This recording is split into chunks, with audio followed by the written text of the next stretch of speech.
அஸ்ஸலாமு அலைக்கும் friends, welcome to Nafeesa cooking of yours. இன்றைக்கி தேங்காய் சட்னி செஞ்சு அதுலேயே சாம்பார் எப்படி வைக்கிறதுன்னு ஈஸியாக சிம்பிளாக பார்க்கலாம் வாங்க ஃப்ரெண்ட்ஸ். முதல்ல தேங்காய் எடுத்துக்கோங்க, அதுக்கப்புறமா பொட்டுக்கடலை, அதுக்கப்புறமா 2 பச்சை மிளகாய் எடுத்திருக்கேன். நான் ஒரு 3 பல் பூண்டு எடுத்திருக்கேன். அதுக்கப்புறமா கொஞ்சோண்டு இஞ்சி, அவ்வளோதான் ஃப்ரெண்ட்ஸ். இது எல்லாம் மிக்ஸி ஜாருக்கு மாற்றிக்கலாம். பாருங்கள் ஃப்ரெண்ட்ஸ், இதுலேயே உப்பு சேர்த்துக்கலாம். இது நல்லா கிரைண்ட் பண்ணிவிட்டு அது சட்னி செஞ்சுட்டு அதுக்கப்புறமா அப்புறமா சாம்பாருக்கு ரெடி பண்ணிடலாம். இதுலேயே இந்த சட்னிலேயே சாம்பாரும் செய்கிறோம். எப்படி செய்கிறதுன்னு பார்க்கலாம் வாங்க ஃப்ரெண்ட்ஸ். பாருங்கள் ஃப்ரெண்ட்ஸ், கொஞ்சம் தண்ணி போட்டு அரைச்சிட்டேன். கொஞ்சம் தண்ணி போட்டு அரைச்சிட்டேன். இப்போ நல்லா பேஸ்ட்டாக அரைச்சிட்டேன். இதுலேயே கொத்தமல்லியும் சேர்த்துக்கலாம். கொத்தமல்லி சேர்த்து அரைச்சிடலாம். பாருங்கள் ஃப்ரெண்ட்ஸ், சட்னி அரைச்சாச்சு. இந்த சட்னி பாதி அளவுக்கு எடுத்துக்கோங்க. ஒரு 2 ஸ்பூன் மாதிரி இதிலே விட்டுடுங்க. பாருங்கள் ஃப்ரெண்ட்ஸ், ஒரு 2 ஸ்பூன் சட்னி மட்டும் இதில் நான் வச்சுட்டேன். இதிலே ரஃப்பாக கட் பண்ணி வச்சுருக்க தக்காளியை மட்டும் போட்டுக்கலாம். வெறும் தக்காளி மட்டும்தான் இதில் போடணும். இப்போ இதுவும் ஃபைன் பேஸ்ட்டாக அரைச்சிக்கலாம். பாருங்கள் ஃப்ரெண்ட்ஸ், முதல்ல சட்னிக்கு தாளிப்பு போட்டுடலாம். 1 ஸ்பூன் எண்ணெய் போட்டுக்கிறேன். கொஞ்சம் கடுகு, கொஞ்சோண்டு சீரகம், காஞ்ச மிளகாய் 4, அதில் கொஞ்சம் கருவேப்பிலை. கொஞ்சம் ஃப்ரை ஆன உடனே சட்னியில் போட்டுக்கலாம்.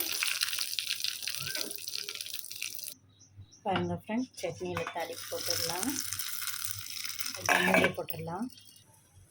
பாருங்கள் ஃப்ரெண்ட்ஸ், சாம்பாருக்கு நான் ஒரு பாத்திரம் வச்சுட்டேன். இப்போ அதில் எண்ணெய் ஒரு 2 ஸ்பூன் போட்டுக்கலாம். 2 ஸ்பூன் போதும். எண்ணெய் நல்லா சூடாயிடுச்சு. இப்போ கடுகு போட்டுக்கலாம். கொஞ்சம் அதிகமாக சீரகம் போட்டுக்கலாம். அதுக்கப்புறமா கருவேப்பிலை கொஞ்சம் போட்டுக்கலாம்.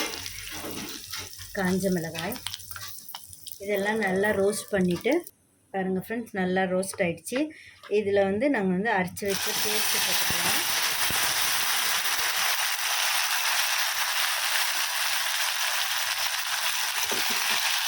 சட்னியும் தக்காளியும் போட்டு அரைச்சோம்ல, அந்த பேஸ்ட்டை போட்டுக்கலாம்.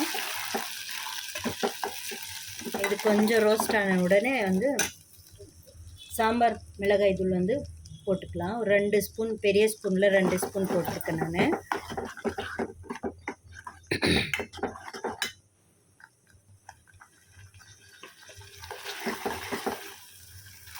இது நல்லா ரோஸ்ட் ஆகிடணும். அப்போ தான் சூப்பராக இருக்கும். கொஞ்சம் ஆட்டிகிட்டே இருங்க, இல்லைனாக்கா கிண்டிகிட்டே இருங்க, இல்லைனாக்கா அது கெட்டியாக கீழே உட்காந்துரும். இந்த மாதிரி பண்ணிகிட்டே இருந்தீங்கனாக்கா 5 மினிட்ஸில் குக் ஆகிடும்.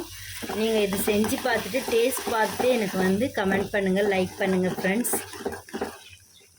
கமெண்ட் பண்ணுங்கள், லைக் பண்ணுங்கள், ஷேர் பண்ணுங்கள். கண்டிப்பாக லைக் போடுங்க. பார்க்குறீங்க, ஆனால் லைக் போட மாட்டேங்கிறீங்க.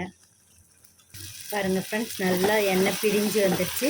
இந்த ஸ்டேஜில் நீங்கள் மிக்ஸியில் அரைச்சி வச்ச தண்ணியே போட்டுக்கோங்க. போதும், அதுவே உங்களுக்கு எவ்வளோ சாம்பார் வேணுமோ அவ்வளோ போட்டுக்கோங்க. இப்போ உப்பு போட்டுக்கலாம். சூப்பர் டேஸ்ட்டாக இருக்கும் இது. உப்பு போட்டுட்டேன். நீங்கள் செஞ்சு பார்த்துட்டு எனக்கு கமெண்ட் பண்ணுங்கள் ஃப்ரெண்ட்ஸ். நான் பாருங்கள் கொஞ்சம் திக்காக தான் வச்சுருக்கேன். வேணும்னா உங்களுக்கு தண்ணி ஊற்றிக்கோங்க, இல்லைனாக்கா திக்காகவே சூப்பராக இருக்கும் இது. சட்னியும் சாம்பாரும் 2யும் ஒரே நேரத்தில் செஞ்சிடலாம் ஈஸியாக. பாருங்கள் ஃப்ரெண்ட்ஸ், கொஞ்ச நேரத்துலேயே நல்லா திக்காயிடுச்சு. இது பொட்டுக்கடலை போட்டுக்கிறதுனால கொஞ்சம் திக்காயிடும். சூப்பராக வந்துருச்சு. அவ்வளோதான் ஃப்ரெண்ட்ஸ், ஆஃப் பண்ணிக்கலாம். இப்போ கார்னிஷிங்காக நான் கொத்தமல்லி தூவிடுறேன்.